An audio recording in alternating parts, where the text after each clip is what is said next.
नमस्कार दोस्तों, स्वागत है आप सभी का SRL एकेडमी के यूट्यूब चैनल पर। कैसे आप सब लोग? उम्मीद करते हैं कि सभी लोग होंगे स्वस्थ होंगे, मस्त होंगे, मजे में होंगे। दोस्तों, आज के इस वीडियो के अंतर्गत हम देखने वाले हैं कि जो हमारा ब्लड होता है, इस ब्लड के अंदर कौन कौन सी कोशिकाएं होती हैं वो पाई जाती हैं।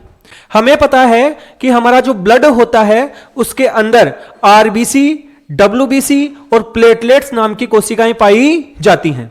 तो आज के इस वीडियो में हम उन कोशिकाओं के बारे में देखने वाले हैं और साथ साथ में हम हमारे ब्लड होता है वो हमारे शरीर में क्या कार्य करता है, कैसे कार्य करता है, उसके बारे में भी देखने वाले हैं।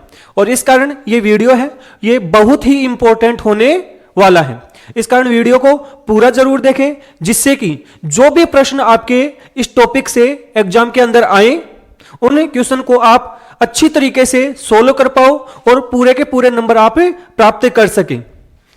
तो वीडियो में आगे बढ़ने से पहले यदि आप हमारे चैनल पर नए हैं, पहली बार हमारे चैनल को देख रहे हैं, तो आप हमारे चैनल को सब्सक्राइब जरूर करें, जिससे कि आप तक ऐसे वीडियो हैं वो लगातार पहुंच सके।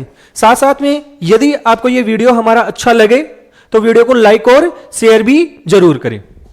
तो हम बात करने वाले हैं ब्लड के बारे में।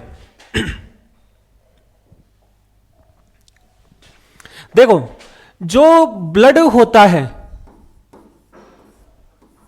हालांकि इसके बारे में हमने पिछले वीडियो के अंतर्गत भी बात की थी कि जो हमारा ब्लड है, इस ब्लड में क्या क्या पाया जाता है। शॉर्ट में हम देखें तो जो हमारा ब्लड होता है, इस ब्लड में मुख्य रूप से आपके दो हिस्से पाए जाते हैं। एक हिस्सा होता है इसका प्लाज्मा, जो कि कैसा हिस्सा होता है? तरल। और कुल रक्त का आपका कितना प्रतिशत होता है? 55% भाग होता है। और इस प्लाज्मा के बारे में हम पिछले वीडियो के अंतर्गत पूरा देख चुके थे। अगर आपने पिछला वीडियो नहीं देखा है तो आप पिछला वीडियो जाकर देख सकते हैं, और उसमें आपके प्लाज्मा के बारे में सब कुछ बताया हुआ है। इसके बाद में जो हमारा रक्त होता है उसका दूसरा हिस्सा होता है जिसे हम कहते हैं संगठित पदार्थ। क्या कहते हैं? संगठित पदार्थ। और ये जो संगठित पदार्थ होता है इसमें पाई जाती है हमारी कोशिकाएं। रक्त में पाई जाने वाली क्या होती हैं? कोशिकाएं। या तो इनको कोशिकाएं बोलते हैं या फिर इनको क्या कहते हैं? कणिकाएं कहते हैं। तो ये हमारे रक्त में पाए जाने वाला कैसा पदार्थ है? संगठित पदार्थ है। और ये हमारे रक्त का कुल कितना हिस्सा होता है? कुल 45% हिस्सा होता है, वो आपकी क्या होती हैं? कोशिकाएं पाई जाती। कल के वीडियो में हमने देखा था कि जो ये कोशिकाएं होती हैं ये मुख्य रूप से 3 प्रकार की होती हैं। कितने प्रकार की होती हैं? 3। जिनमें एक को हम कहते हैं आरबीसी, दूसरी को हम कहते हैं डब्ल्यूबीसी और तीसरी को हम कहते हैं प्लेटलेट्स। क्या कहते हैं? प्लेटलेट्स। तो ये 3 होते हैं, ये आपकी रक्त में पाई जाने वाली क्या होती हैं? कोशिकाएं होती। ये जो आरबीसी है, इस आरबीसी का एक दूसरा नाम भी है जिसे हम क्या कहते हैं? इरिथ्रोसाइट। क्या कहते हैं? इरिथ्रोसाइट। डब्ल्यूबीसी का दूसरा नाम है जिसे हम कहते हैं ल्यूकोसाइट। क्या कहते हैं? ल्यूकोसाइट। और यह है हमारी जिसे हम क्या कहते हैं? इसको हम थ्रोम्बोसाइट भी कहते हैं। क्या कहते हैं? थ्रोम्बोसाइट। तो ये इनके जो साइंटिफिक नेम है, अलग नाम है जो आपको याद रखने हैं। ये नाम तो सबको पता है, आरबीसी, डब्ल्यूबीसी, ये हम छोटी क्लासों से पढ़ते आते हैं, 6वीं क्लास से हम पढ़ने लग जाते हैं। लेकिन ये नाम भी आपको ध्यान रखने कि आरबीसी को इरिथ्रोसाइट कहते हैं, डब्ल्यूबीसी को हम ल्यूकोसाइट कहते हैं और प्लेटलेट्स को हम क्या कहते हैं? थ्रोम्बोसाइट भी कहते हैं। तो ये भी आपको क्या रखना है? ध्यान रखना है। इसके बाद में देखो, ये जो आरबीसी है या इरिथ्रोसाइट है, इसके बारे में इसकी पूरी डिटेल हमने पिछले वीडियो के अंतर्गत आपको बता दी थी। आज के इस वीडियो के अंतर्गत हम मुख्य रूप से हमारी इन 2 कोशिकाओं के बारे में देखने वाले हैं। और ये जो दोनों कोशिकाएं हैं इनके बारे में हम टोटल चीजें देखेंगे और उसके साथ साथ में हम रक्त के कार्य भी देखने वाले हैं। हमारा ब्लड होता है हमारे शरीर के अंदर, मानव शरीर के अंदर क्या क्या काम करता है, यह सब कुछ हम देखने वाले हैं। तो चलो शुरुआत करते हैं। तो आज का जो हमारा पहला टॉपिक है वो है हमारा WBC, और इसे हम क्या कहते हैं, वाइट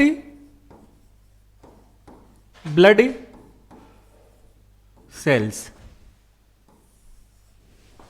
वाइट ब्लड सेल्स इन्हें कहते हैं।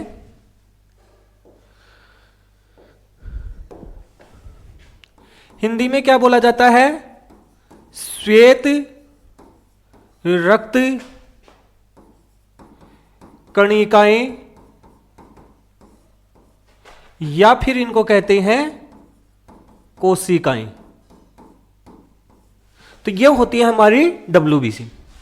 दोस्तों शायद हमने पिछले वीडियो के अंतर्गत एक बात थी जो RBC के बारे में नहीं बताई थी, वो बात आपको ध्यान रखनी है।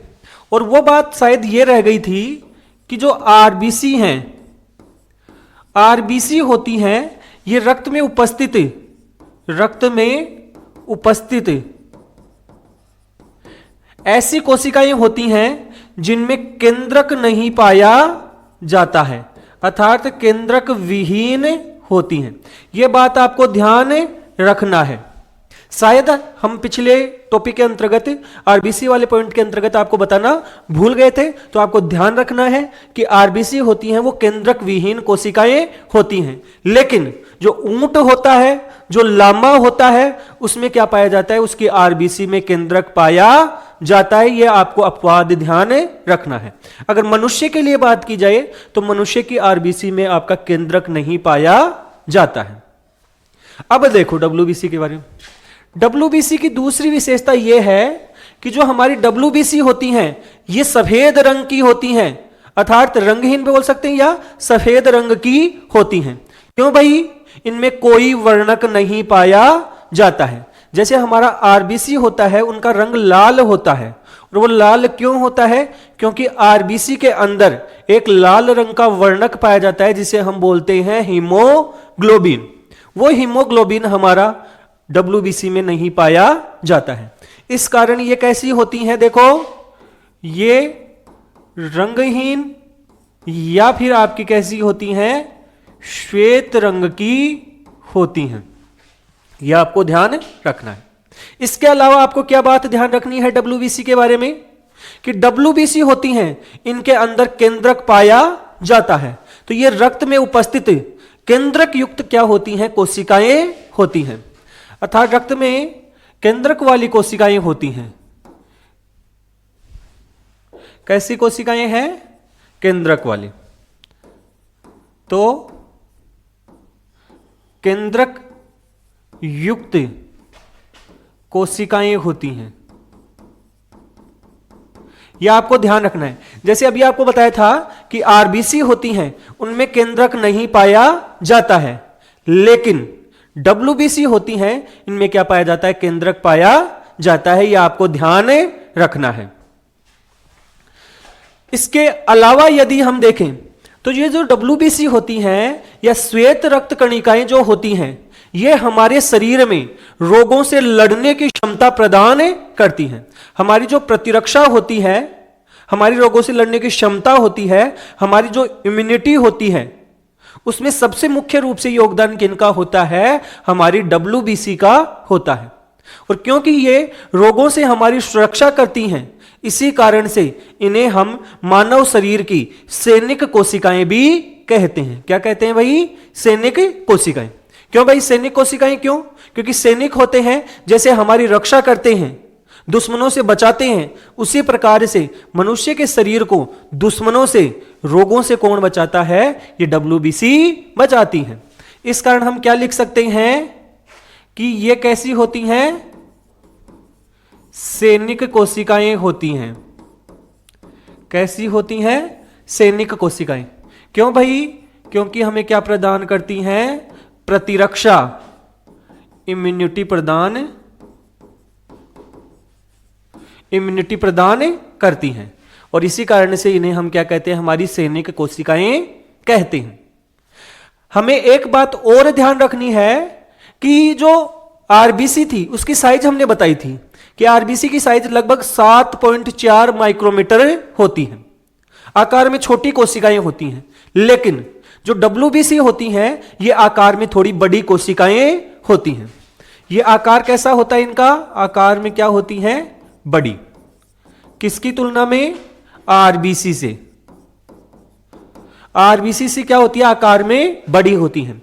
और इनकी जो एवरेज साइज होती है वो होती है आपकी लगभग 12 से लेकर 18 माइक्रोमीटर के आसपास होती है। कितनी भाई, 12 से लेकर 18 माइक्रोमीटर के आसपास इनकी होती है। ये आपको ध्यान रखना है। अब इसके बाद में देखो भाई, जो हमारी डब्ल्यूबीसी होती हैं, जो हमारी क्या होती हैं, डब्ल्यूबीसी। इन डब्ल्यूबीसी को इनके आपके जीवद्रव्य बोल दो या साइटोप्लाज्म बोल दो, कोशिका का जो कोशिका द्रव्य है या जीवद्रव्य है, उस जीवद्रव्य में कणों की उपस्थिति के आधार पर, किसकी उपस्थिति, कणों की उपस्थिति के आधार पर इन्हें दो भागों में विभाजित किया जाता है। क्या बात बताई है आपको कि डब्ल्यूबीसी को उनके कोशिका द्रव्य में उपस्थित कणों के आधार पर कितने प्रकारों में विभाजित किया जाता है, 2। तो डब्ल्यूबीसी को किसके आधार पर, कोशिका द्रव्य में, कोशिका द्रव्य में कणों की उपस्थिति, कणों की उपस्थिति के आधार पर कितने भागों में विभाजित किया जाता है, 2 भागों में विभाजित किया जाता है। अब ये 2 भाग कौन कौन से हैं, देखो।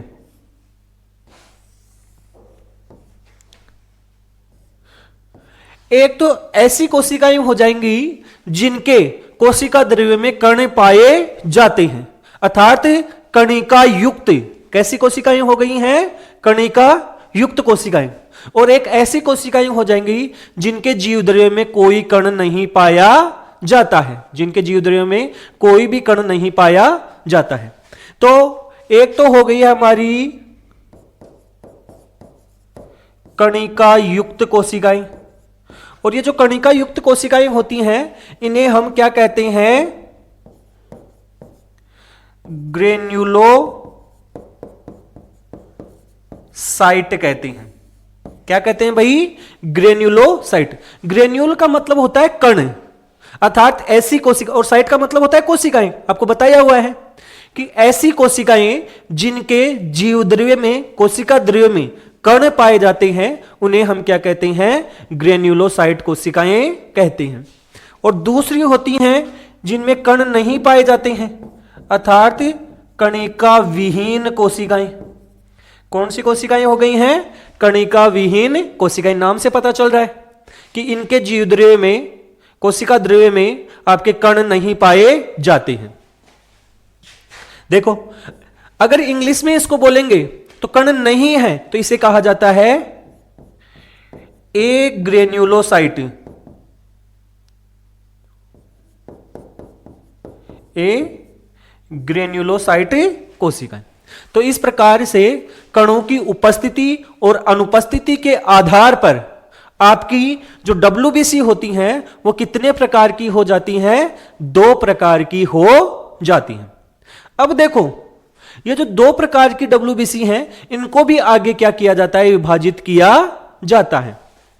जैसे आपकी कणिका वाली कोशिकाएं हैं, इसके 3 प्रकार होते हैं। कितने प्रकार होते हैं, 3।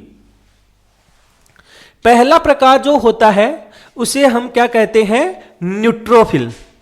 क्या कहते हैं भाई, न्यूट्रोफिल।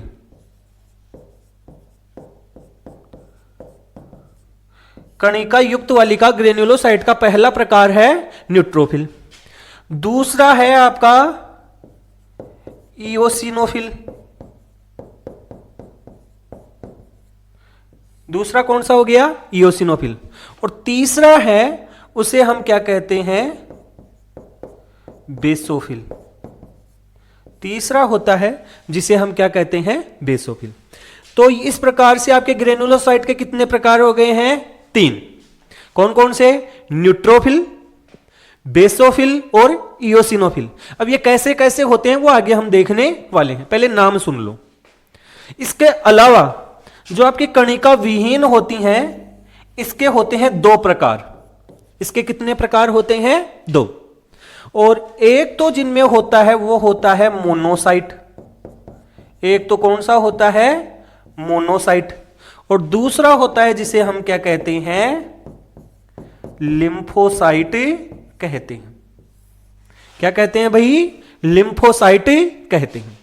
तो इस प्रकार से WBC को यदि हम विभाजित करें, WBC को यदि हम विभाजित करें तो टोटल कितने प्रकार की WBC हो जाएंगी, 5 प्रकार की WBC हो जाती हैं। जिसमें कौन कौन सी होती हैं, न्यूट्रोफिल होती है, इयोसिनोफिल होती है, बेसोफिल होती है, मोनोसाइट होती है और लिम्फोसाइट होती है। ये 5 प्रकार की WBC होती हैं, हमारे ब्लड में पाई जाती हैं। अब देखो इनको थोड़ा थोड़ा हम डिटेल में देखते हैं। सबसे पहले तो हम इनके डायग्राम देखते हैं भाई। WBC के डायग्राम देखते हैं, इनमें अंतर देखते हैं, क्या क्या अंतर पाया जाता है।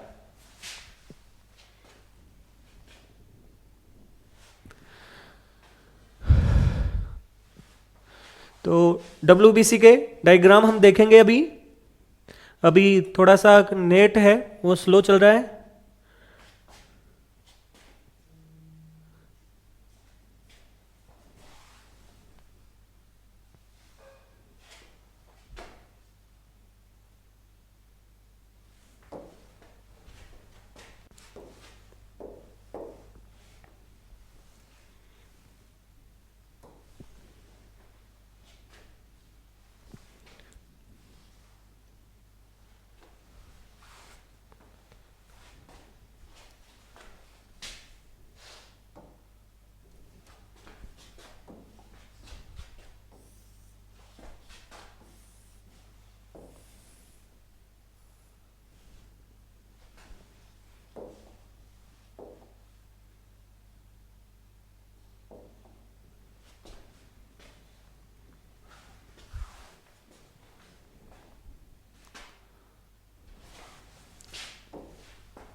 यहां पर देखो भाई, ये है हमारे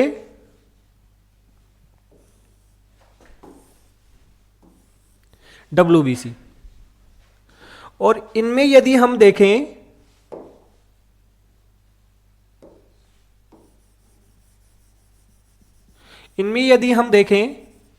तो ये है हमारी बेसोफिल। कौन सी प्रकार की WBC है, बेसोफिल। और बेसोफिल जो होती है हमें पता है कि कौन से प्रकार की है, ग्रेन्युलोसाइट। तो ये जो ग्रेन्युलोसाइट है इसका जो जीवदर्य है, इसमें छोटे छोटे ये नीले आकार के क्या दिख रहे हैं आपको, कण दिख रहे हैं। और ये कण हैं ये भी थोड़े क्या है, मोटे मोटे होते हैं। इसके अलावा इसका केंद्रक देखोगे तो ये इसका एक केंद्रक है आपको किडनी शेप का दिखाई देता है।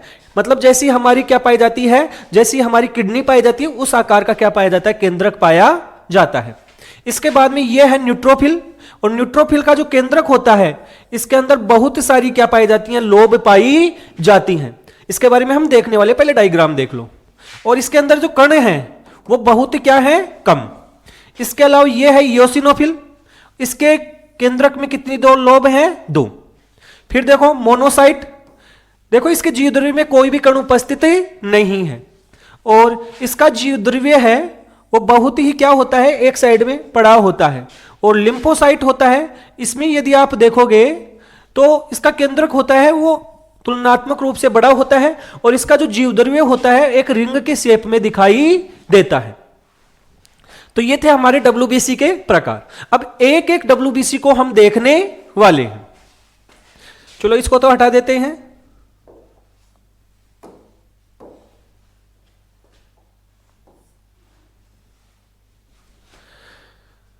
सबसे पहले तो हम कौन सी को देखते हैं? न्यूट्रोफिल को। किसको देखते हैं? न्यूट्रोफिल। तो न्यूट्रोफिल है वो एक प्रकार की क्या है, ग्रेन्युलोसाइट होती है। कैसी कोशिका होती है? ग्रेन्युलोसाइट होती है। ग्रेन्युलोसाइट कोशिका होती है। और दूसरी बात जो आपको ध्यान रखनी है वो ये रखनी है कि सबसे अधिक जो डब्ल्यूबीसी होती है, सबसे अधिक डब्ल्यूबीसी वो यही होती है। हमारे रक्त में जो डब्ल्यूबीसी पाई जाती हैं उनमें से सबसे ज्यादा जो डब्ल्यूबीसी पाई जाती हैं वो न्यूट्रोफिल ही होती हैं। इनका जो जीवद्रव्य होता है, इनका जो जीवद्रव्य होता है ये हमारा क्या होता है, उदासीन होता है। कैसा होता है? उदासीन। देखो क्या होता है कि यदि हम डब्ल्यूबीसी को स्टेन करते हैं, क्या करते हैं? स्टेन, अर्थात उनको रंगते हैं अलग अलग रंजकों से, अलग अलग स्टेन से। तो न्यूट्रोफिल होती है ये ना तो एसिडिक डाई को ग्रहण करती है और ना ही बेसिक डाई को ग्रहण करती है, और दोनों का ही प्रभाव इसके अंदर दिखाई देता है, दोनों का मिला जुला प्रभाव इसके अंदर दिखाई देता है। इस कारण ये कैसी होती है? उदासीन। और इसी के कारण इसका नाम होता है न्यूट्रोफिल। न्यूट्रल का मतलब होता है उदासीन है। दूसरा है हमारा इयोसिनोफिल। इयोसिनोफिल क्या होती है? वो हमारी किसको करती है? एसिडिक डाई को ग्रहण करती है और इस कारण से उसके जो कण होते हैं वो ऑरेंज रंग के दिखाई देते हैं। जबकि बेसोफिल होती है वो हमारी कैसी डाई को ग्रहण करती है? बेसिक, अर्थात क्षारीय। बेस होता है उसको क्षार बोलते हैं और इसी कारण उसका नाम है बेसोफिल।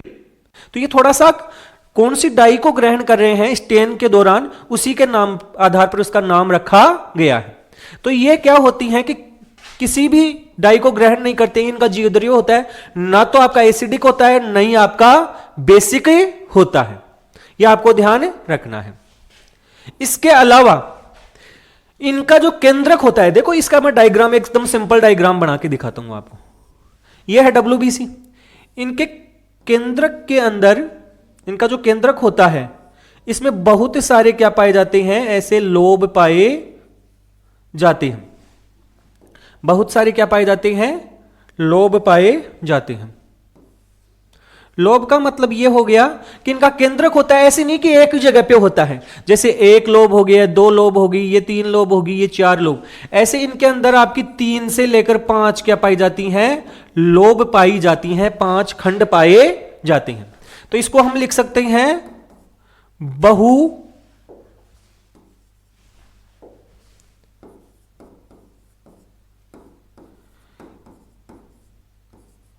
केंद्रकीय होता है और जिसमें कितनी लोब होती हैं? 3 से 5 लोब्स आपकी क्या होती हैं? पाई जाती हैं। इसके अलावा इसके जो कण होते हैं वो कम होते हैं, होते आपके मोटे हैं। कण होते हैं वो कैसे होते हैं?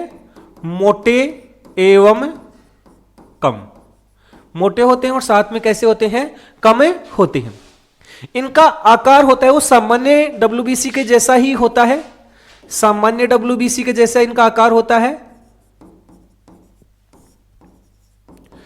और सामान्य डब्ल्यूबीसी का आकार 12 से लेकर कितना होता है? इनका आकार 12 से लेकर 15 माइक्रोमीटर के आसपास इनका क्या होता है? आकार होता है। ये थोड़ा सा आपको ध्यान रखना है।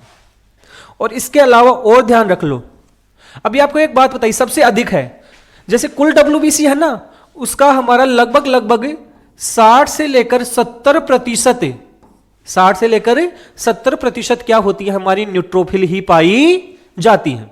यह आपको ध्यान रखना है। ये क्या करती हैं? फेगोसाइट। फेगोसाइट कहने का मतलब क्या होती है कि जो रोग कारक होते हैं, रोग कारक होते हैं उनको नष्ट कर देता है। उनको क्या कर देती है? नष्ट। मान लो ये WBC है और ये कोई रोग कारक है, तो ऐसे ही इसके अपने अंदर क्या कर लेती है? उसको समा लेती है, इसको अपने अंदर ले लेती है और अल्टीमेटली यहां पे आ जाता है और इसको क्या कर देती है? नष्ट कर देती है। तो ये क्या करती है? फेगोसाइटोसिस के द्वारा हमारे जो रोग कारक होते हैं, जो जीवाणु वगैरह बैक्टीरिया वगैरह होते हैं, उनको क्या कर देती है? नष्ट कर देती है। और इस प्रकार से हमें सबसे पहले रोगाणुओं से सुरक्षा प्रदान करने का कार्य करती है, वो कौन करती है? न्यूट्रोफिल ही करती है। इस कारण इसे बोलते हैं फर्स्ट लाइन ऑफ डिफेंस। रक्षा की पहली पंक्ति में ये होती हैं। ये थोड़ा सा आपको ध्यान रखना है। तो इसके बारे में और क्या याद रखना है? रक्षा की प्रथम पंक्ति कौन होती है? हमारी न्यूट्रोफिल पाई जाती है। तो ये सब कुछ आपको न्यूट्रोफिल के बारे में ध्यान रखना है कि न्यूट्रोफिल की एक सबसे बड़ी विशेषता तो ये है कि इसका जो केंद्रक होता है उसमें बहुलोब या बहुत सारी मल्टीलोब्ड पाई जाती है। इसके अलावा आपकी सबसे ज्यादा WBC यही होती है। कुल WBC का लगभग 60 से 70% होता है वो आपकी न्यूट्रोफिल ही पाई जाती है, क्योंकि इसके जो केंद्रक होता है उसमें मल्टीलोब्ड होता है। इस कारण इसे क्या बोला जाता है? पॉलीमॉर्फ LN, PMLN, पॉलीमॉर्फ आपका lobed nucleus, polymorph lobed nucleus होता है PMLN। इस कारण इसको PLMN भी कहा जाता है। इसके बाद में देखो दूसरे प्रकार की WBC, और वो होती है हमारी इयोसिनोफिल। कौन सी होती है? इयोसिनोफिल।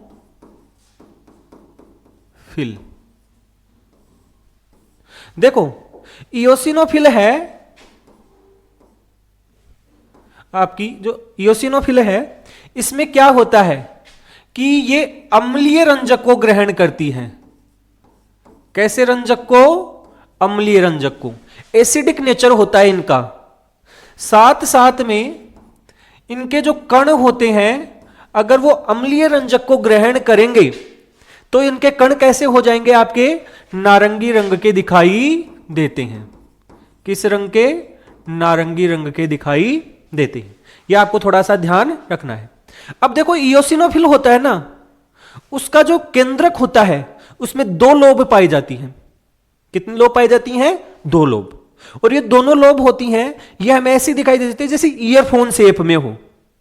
ई से होता है इयोसिनोफिल और ई से होता है ईयरफोन।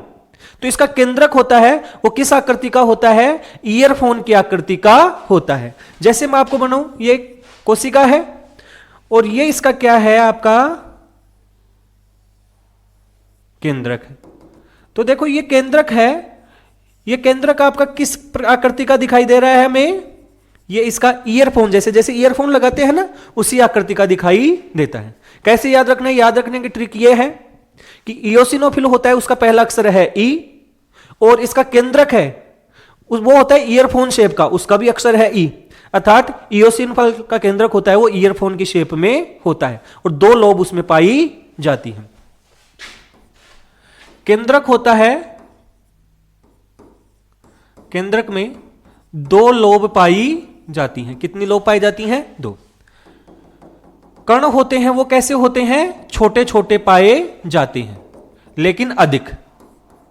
कण छोटे एवं अधिक होते हैं, अधिक होते हैं। इसके अलावा जो इयोसिनोफिल है ये कोशिकाएं आपकी किस समय ज्यादा काम करती हैं? तो ये एक तो जो हमारा क्या बोलते हैं, जिन्हें पैरासाइट बोलते हैं। पैरासाइट का मतलब हो गया हिंदी में शायद इन्हें बोला जाता है हमारा, हिंदी में थोड़ा सा वर्ड ध्यान नहीं आ रहा है, इसको बोलते हैं पैरासाइट इन्फेक्शन। पैरासाइट जो इन्फेक्शन होता है, पैरासाइट इन्फेक्शन, उस समय हमारे शरीर में एक तो क्या होती हैं, ये इयोसिनोफिल ज्यादा बनती हैं, और उसके साथ साथ में जो एलर्जिक रिएक्शन होती हैं, एलर्जिक क्रियाएं, और इन समय में भी हमारी क्या होती हैं, इयोसिनोफिल क्या होती हैं, ज्यादा बनती हैं।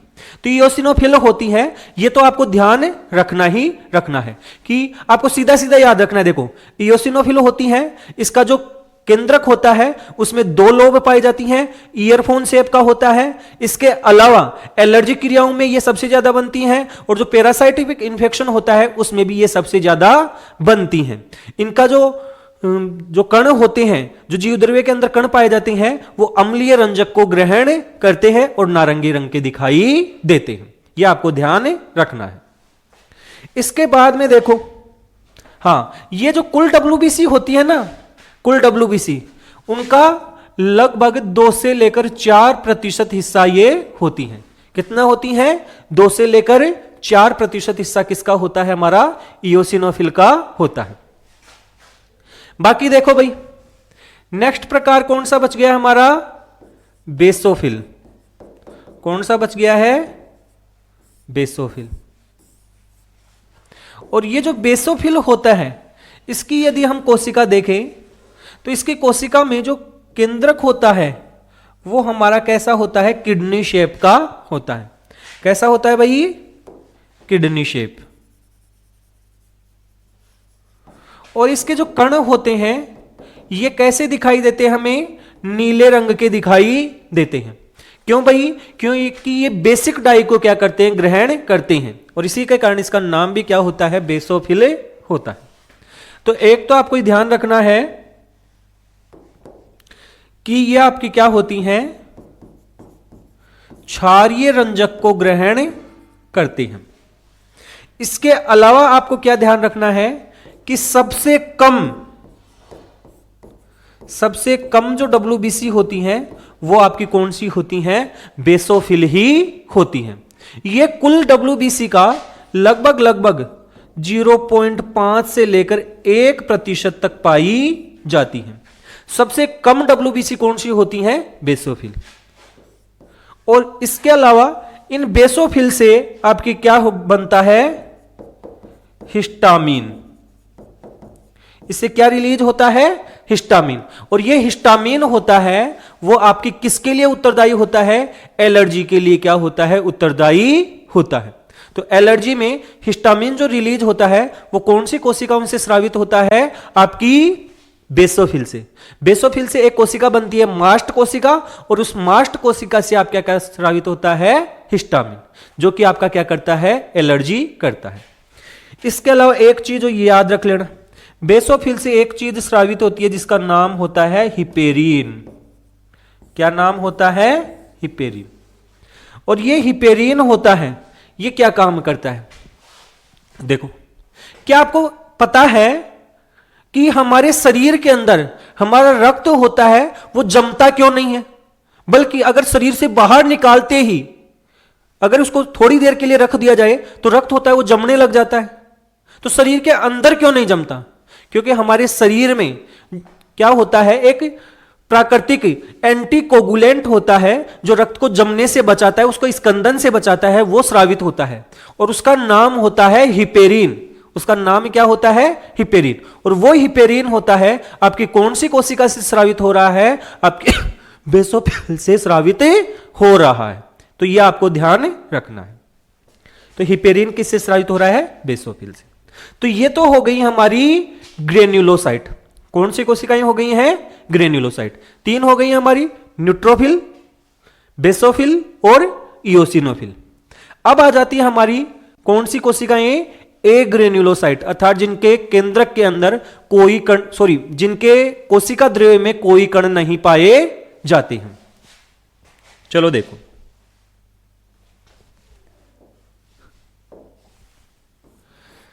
सबसे पहले तो हम देखते हैं मोनोसाइट को। किसको देखते हैं? मोनोसाइट। देखो, इस कोशिका के बारे में आपको सबसे इंपॉर्टेंट चीज क्या ध्यान रखनी है कि डब्ल्यूबीसी में सबसे बड़ी जो कोशिका होती है, सबसे बड़ी कोशिका कौन सी होती है? मोनोसाइट ही होती है। और इसका जो आकार होता है यह आपका 15 से लेकर 18 माइक्रोमीटर तक पाया जाता है। 15 से लेकर कितना होता है? 18 माइक्रोमीटर। तो सबसे बड़ी जो डब्ल्यूबीसी होती है वो होती है हमारी कौन सी? मोनोसाइट। इसके अलावा आपको और क्या ध्यान रखना है कि ये जो मोनोसाइट होती हैं ये क्या होती है कि बाद में जाकर हमारी एक कोशिकाएं बनाती है जिसका नाम होता है मैक्रोफेज कोशिकाएं।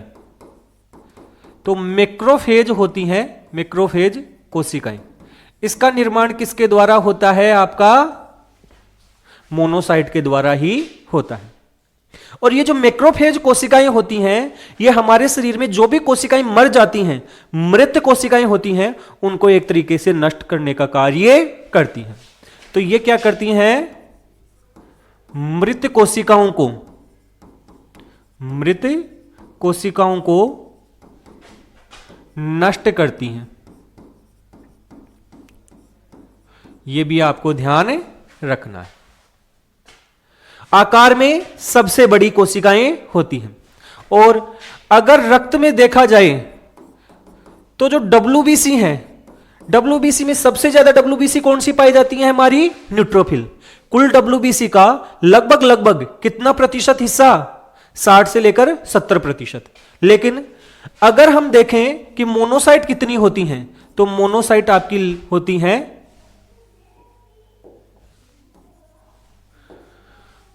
4 से लेकर 10% होती हैं, वो आपकी क्या पाई जाती हैं? मोनोसाइट पाई जाती है।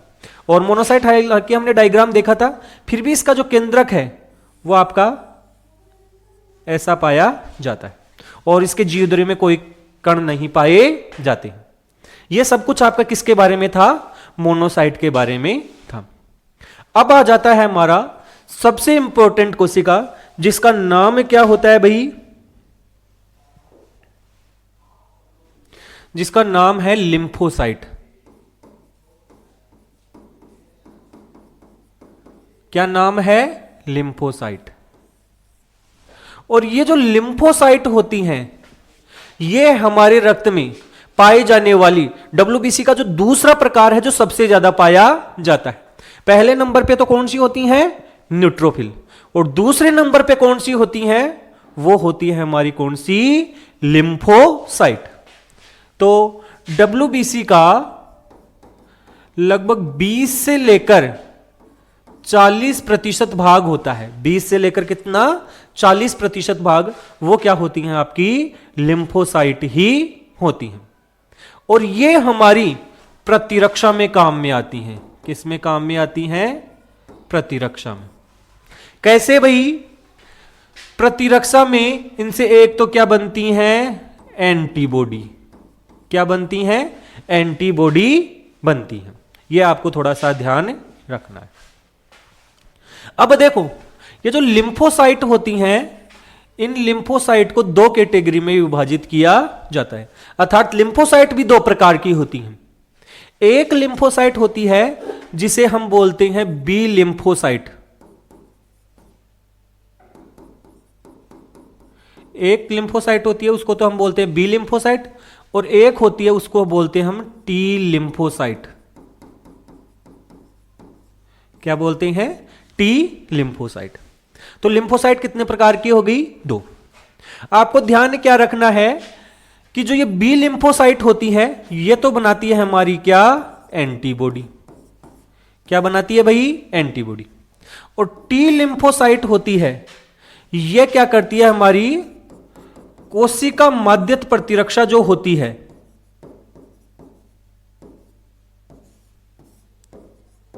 उसमें काम में आती है।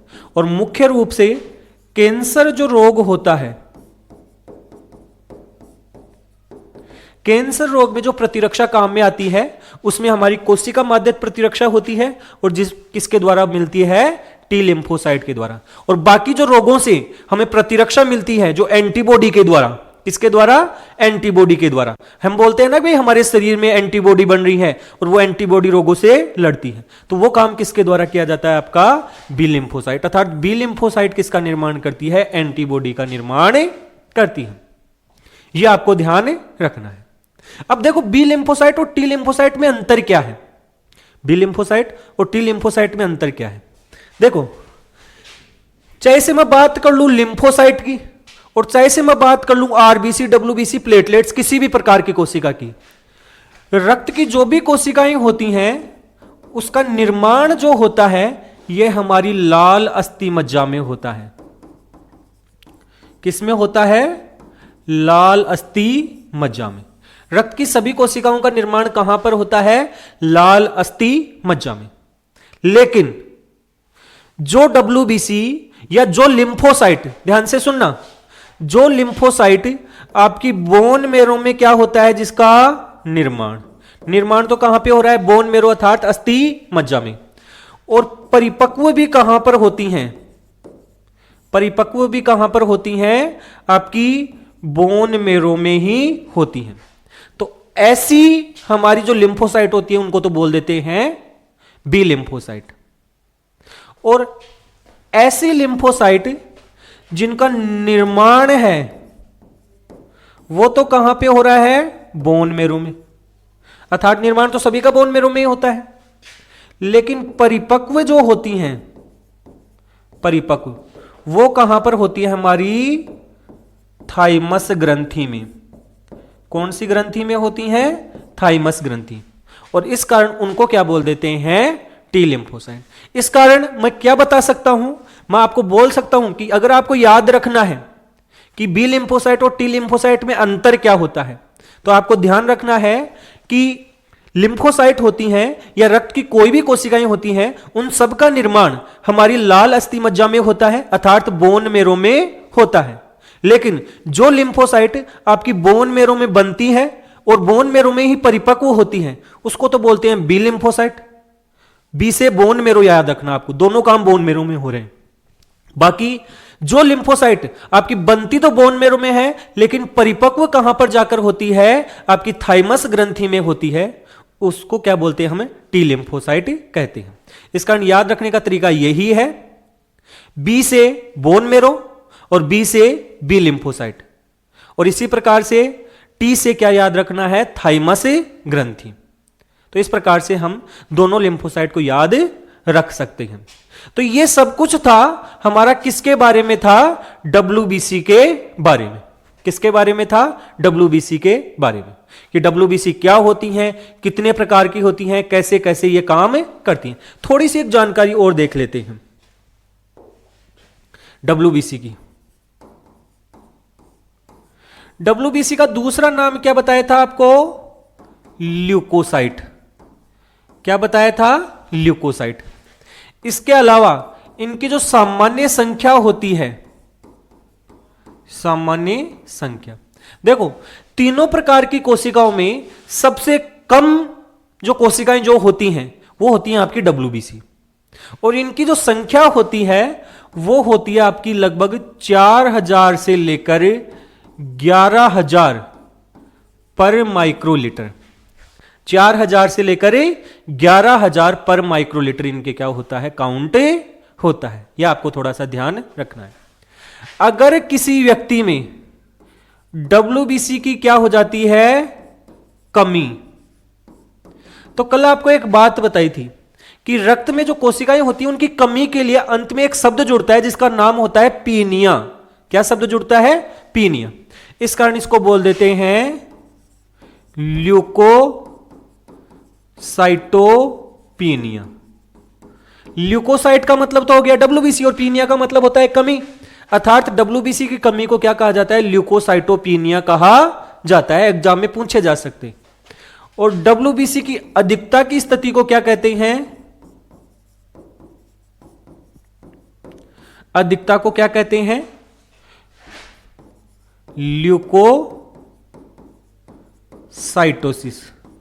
क्या कहते हैं? ल्यूकोसाइटोसिस कहते हैं। तो ये सब कुछ आपको थोड़ा सा ध्यान रखना है। तो ये हमारा कंप्लीट किसके बारे में हो गया है? डब्ल्यूबीसी के बारे में। अब फटाफट हम किसके बारे में भी देख लेते हैं, प्लेटलेट्स के बारे में भी देख लेते हैं। चलो देखो प्लेटलेट्स।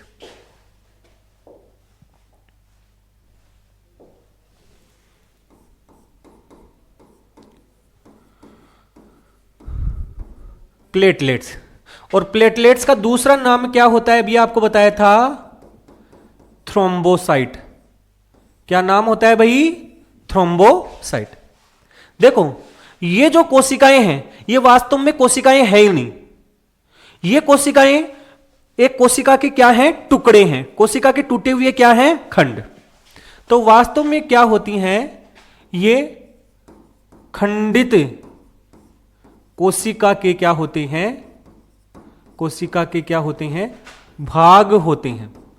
एक कोशिका होती है वो टूटकर आपकी किसका निर्माण करती है, प्लेटलेट्स का निर्माण करती है।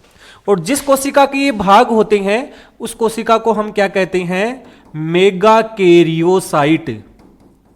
क्या कहते हैं, मेगाकैरियोसाइट। तो याद रखना, आपसे पूछा जा सकता है एग्जाम में कि प्लेटलेट्स होती हैं ये वास्तव में मेगाकैरियोसाइट नामक एक कोशिका होती है जो कि हमारी लाल अस्थि मज्जा में बनती है। उस कोशिका के क्या होते हैं, टुकड़े होते हैं, और ये टुकड़े होते हैं ये क्या होते हैं, समूहों में ही पाए जाते हैं। तो ये बात भी आपको ध्यान रखनी है। तो आपको और क्या बात ध्यान रखनी है कि ये गुच्छों में या समूह में क्या होते हैं, पाए जाते हैं, क्योंकि ये वास्तव में उस मेगाकैरियोसाइट के टुकड़े ही तो हैं। इनमें केंद्रक नहीं पाया जाता, याद रखना है। तो कैसी होती हैं, केंद्रक विहीन होती हैं। जैसे आपकी आरबीसी बिना केंद्रक वाली होती हैं, उसी प्रकार से आपकी प्लेटलेट्स में भी कोई केंद्रक नहीं पाया जाता है।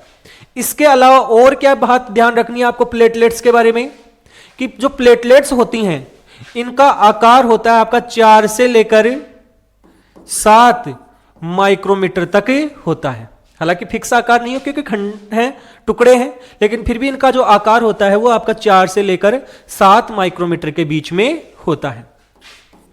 अगर इनकी जीवन काल देखें, जीवन काल, जैसे आपसे पूछा जाए भाई आरबीसी होती हैं उनका जीवन काल कितना होता है, तो हमें पता है कि आरबीसी का जीवन काल माना जाता है 120 दिन, और 120 दिन के बाद में वो क्या हो जाती है, नष्ट हो जाती है। तो इसी प्रकार से प्लेटलेट्स का जीवन काल क्या होता है, तो इनका जीवन काल होता है 7 से लेकर 10 दिन। कितना होता है, 7 से लेकर 10 दिन होता है। प्लेटलेट्स का काम क्या है, और यह काम तो लगभग सबको पता होता है कि जब कभी हमें चोट लग जाती है, और चोट लगने के बाद क्या होता है कि रक्त बहता रहता है, खून निकल रहा है, और खून निकल रहा है तो थोड़ी देर के बाद में लगभग 3 से 5 मिनट के बीच में वो खून निकलना होता है अपने आप ही क्या हो जाता है, बंद हो जाता है। और जब चोट लगने के बाद जब खून होता है वो निकलना बंद हो जाता है, उस स्थिति को बोलते हैं रक्त का थक्का बनना। क्या कहते हैं, रक्त का थक्का बनना, ब्लड क्लोटिंग कहते हैं। और ये किस कारण होता है, प्लेटलेट्स के कारण होता है। तो प्लेटलेट्स होते हैं ये क्या होते हैं, चोट लगने के बाद, चोट लगने के बाद रक्त का थक्का बनाने में सहायक होता है। हालांकि ये जो रक्त का थक्का बनाने की प्रक्रिया होती है ना, इसमें बहुत सारे कारक होते हैं वो शामिल होते हैं, और ये पूरी एक प्रोसेस होती है जिसको हम देखने वाले हैं बाद में। लेकिन उसमें एक कारक जो होता है वो आपका प्लेटलेट्स भी होता है, और इस कारण से प्लेटलेट्स है वो रक्त का थक्का बनाने में काम में आती है। ये भी आपको ध्यान रखना है। और क्या भाई ध्यान रखना है, सामान्य संख्या। हमारे रक्त में कितनी प्लेटलेट्स पाई जाती हैं। बहुत बार हम सुनते हैं कि अगर किसी को डेंगू हो जाता है, उस डेंगू की स्थिति में हम बोलते हैं कि प्लेटलेट्स हो रही हैं वो कम होती जाती हैं। तो हमें कैसा पता चलेगा कि प्लेटलेट्स का सामान्य काउंट क्या है, सामान्य कितनी संख्या होनी चाहिए, जिससे कम है तो फिर हम बोले कि भाई प्लेटलेट्स कम हो रही है। तो प्लेटलेट्स की जो सामान्य संख्या होती है वो होती है हमारी 1.5 से लेकर 4 लाख पर माइक्रोलीटर। अर्थात 1 माइक्रोलीटर ब्लड होता है, उसमें प्लेटलेट्स कितने होने चाहिए? 1.5 लाख से लेकर 4 लाख के बीच में होने चाहिए। और अगर इससे कम हो रहे हैं तो प्लेटलेट्स की संख्या क्या हो रही है? कम हो रही है। तो यह था हमारा किसके बारे में? प्लेटलेट्स के बारे में। तो इस प्रकार से हमने रक्त के अंदर जो जो भी भाग पाए जाते हैं, रक्त का जो तरल भाग होता है प्लाज्मा, उसके बारे में देख लिया, उसमें क्या क्या पाया जाता है, कैसे कैसे पाया जाता है। इसके बाद में रक्त का जो संगठित पदार्थ होते हैं, आरबीसी, डब्ल्यूबीसी, प्लेटलेट्स, इन तीनों के बारे में भी देख लिया है। और अब लास्ट के अंदर हम देखने वाले हैं कि मनुष्य का जो रक्त होता है यह हमारे शरीर में क्या क्या काम करता है। हालांकि रक्त के तो बहुत सारे कार्य हैं, लेकिन फिर भी इसके जो मुख्य मुख्य कार्य हैं उसके बारे में हम देखने वाले। तो चलो देखो भाई, अब आज का हमारा लास्ट टॉपिक क्या है? वो है हमारा रक्त के कार्य। इसके 5-7 कार्य हैं जो मुख्य मुख्य हैं, वो हम देख लेते हैं। सबसे पहले आपको क्या दिमाग में आता है? आपसे बोला जाए कि रक्त का क्या क्या काम होता है, तो देखो रक्त होता है ये एक संयोजी उत्तक है। कैसा उत्तक है? संयोजी। और वो भी कैसा? तरल। इस कारण ये शरीर के विभिन्न जो अंग होते हैं, विभिन्न जो भाग होते हैं, उनको आपस में क्या करता है? जोड़ता है। उनके बीच में परिवहन का जो भी कार्य है वो किसके द्वारा किया जाता है? रक्त के द्वारा किया जाता है। तो आपको क्या ध्यान रखना है? पहला काम क्या बताओगे आप? कि रक्त तरल संयोजी उत्तक है, अतः शरीर के विभिन्न भागों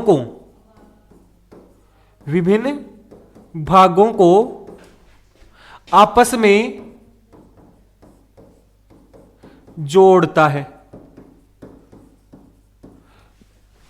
आपस में क्या करता है? जोड़ता है। तो ये तो इसका सबसे पहला कार्य हो गया।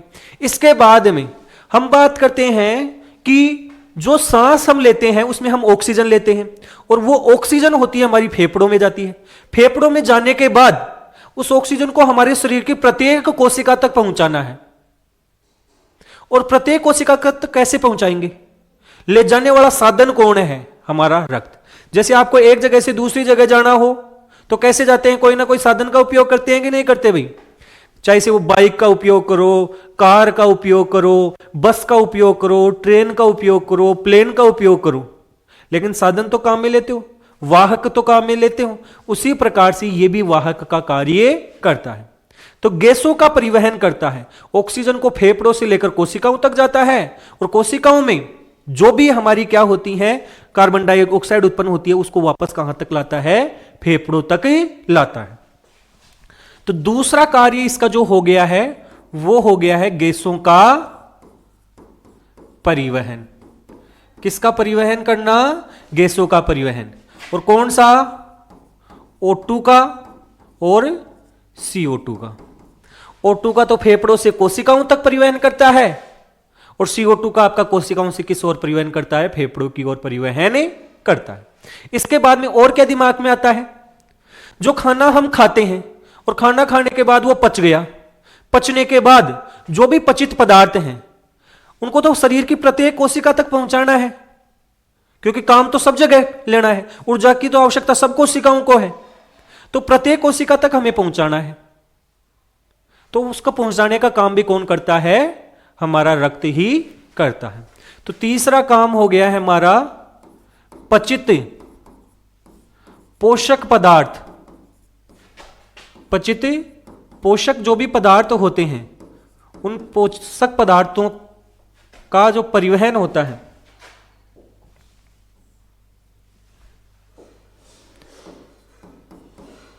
इनका जो परिवहन होता है वो प्रत्येक कोशिका तक, चाहे से वो आपका ग्लूकोज हो, चाहे से वो आपका एमिनो अम्ल हो, चाहे से वो आपका क्या हो?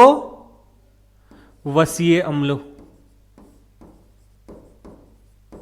चाहे से वो विटामिन हो, समझ गए कि नहीं समझ गए। इसके अलावा खनिज लवण हो। खनिज लवण का मतलब क्या हो गया, कैल्शियम वगैरह जो भी खनिज लवण है, आपके मिनरल्स हैं, उनका भी परिवहन कौन करता है, हमारा रक्त ही करता है। इसके अलावा और क्या दिमाग में आता है, हम बात करते हैं कि जो हमारे हार्मोन होते हैं, जो भी हार्मोन हमारी अंतःस्रावी कोशिकाओं के द्वारा बनाए जाते हैं, उनको सीधे वो डालती किसमें है, रक्त में, और रक्त फिर इनको अलग अलग भागों में ले जाता है। तो हार्मोनों का परिवहन भी कौन करता है, हार्मोनों का परिवहन भी आपका कौन करता है, रक्त। तो एक क्या हो गया हमारा, हार्मोनों का परिवहन करना, यह भी किसका काम हो गया है, हमारे रक्त का ही कार्य हो गया है।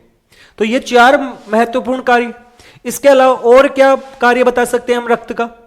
एक कार्य हम ये भी बता सकते हैं कि जब चोट लग गई, तो चोट लगने के बाद रक्त बहता रहता है, और बहता रहेगा। अगर शरीर में से बहुत ज्यादा रक्त का ह्रास हो जाएगा तो उस व्यक्ति की मृत्यु हो सकती है।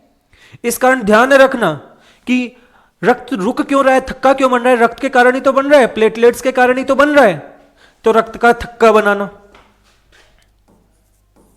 रक्त का क्या बनाना, थक्का बनाना, जिससे क्या हो सके, चोट के बाद अत्यधिक रक्तस्राव को रोका जा सके, अत्यधिक रक्तस्राव को रोका जाए। ठीक नहीं है। तो यह हो गया हमारा इसका रक्त का कार्य। इसके अलावा और क्या, अभी आप एक बात बताओ, आपका रक्त समूह होता है, ब्लड ग्रुप होता है, कैसे पता चलता है भाई। आपको पूछे कि आपका रक्त समूह कौन सा है, ब्लड ग्रुप कौन सा है, तो आप रक्त का ही तो उपयोग करोगे, जिससे कि हमारे रक्त समूह का क्या किया जा सके, निर्धारण किया जा सके। तो और क्या लिख सकता हूं मैं, रक्त समूह का निर्धारण, यह भी किसके द्वारा किया जाता है, यह भी किया जाता है हमारे रक्त के द्वारा। इसके अलावा और क्या बताओ, हमारे शरीर का जो तापमान होता है वो होता है 37 डिग्री सेंटीग्रेड, और हमारे शरीर के तापमान को निश्चित बनाए रखने में रक्त होता है, वो भी अपना महत्वपूर्ण योगदान देता है। तो यह बात भी आपको ध्यान रखनी है कि शरीर का तापमान निश्चित बनाए रखना, इसमें भी हमारे रक्त का बहुत बड़ा योगदान होता है। इसके अलावा और बताओ भाई रक्त के कार्य। तो रक्त के कार्य, हमारे शरीर के अंदर जल का संतुलन होता है, जल होता है, जल की मात्रा है, उसका संतुलन है, यह बनाने का कार्य भी किसका होता है, रक्त का। तो शरीर में जल संतुलन,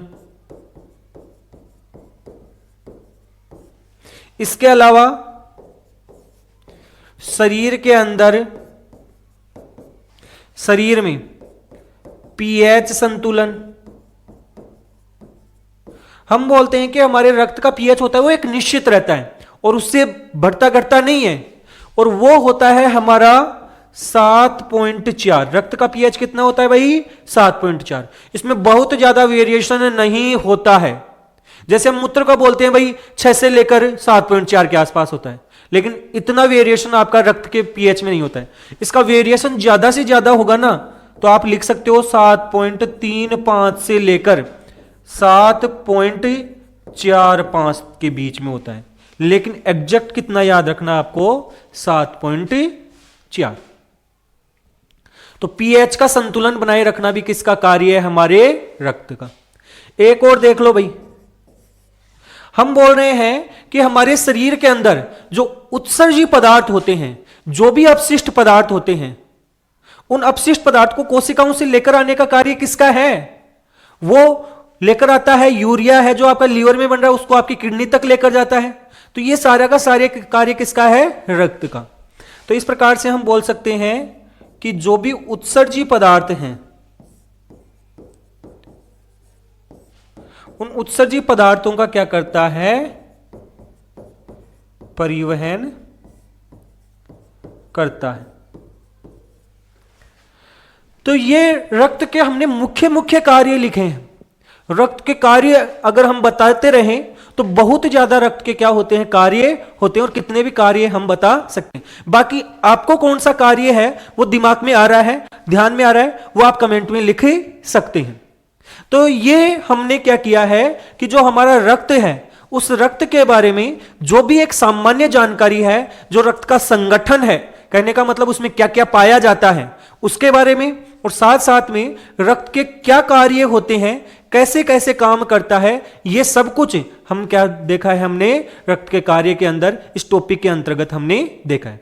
बाकी एक कार्य मेरे दिमाग में और आ गया कि हमारी रोगों से लड़ने में क्षमता जो प्रदान करता है, जो प्रतिरक्षा प्रदान करता है, वो भी कौन करता है, तो ये भी मैं एक लिख देता हूं, रोग प्रतिरोधक क्षमता मिलती है हमें। अभी हम बता रहे थे ना भाई एंटीबॉडी बनाता है, रोगों से लड़ता है, तो वो भी तो इसके द्वारा ही हो रही है। तो ये सब कुछ रक्त के कार्य वगैरह कंप्लीट हो गए। बाकी आप सबको यह वीडियो है, हमारा ये वीडियो जो बनाया है वो आपको कैसा लगा है, अगर अच्छा लगा है तो वीडियो को लाइक और शेयर जरूर करें, और साथ साथ में अगर आप नए हैं तो हमारे चैनल को सब्सक्राइब जरूर करके जाइए, जिससे कि ऐसे वीडियो आप तक लगातार पहुंचते रहें। धन्यवाद।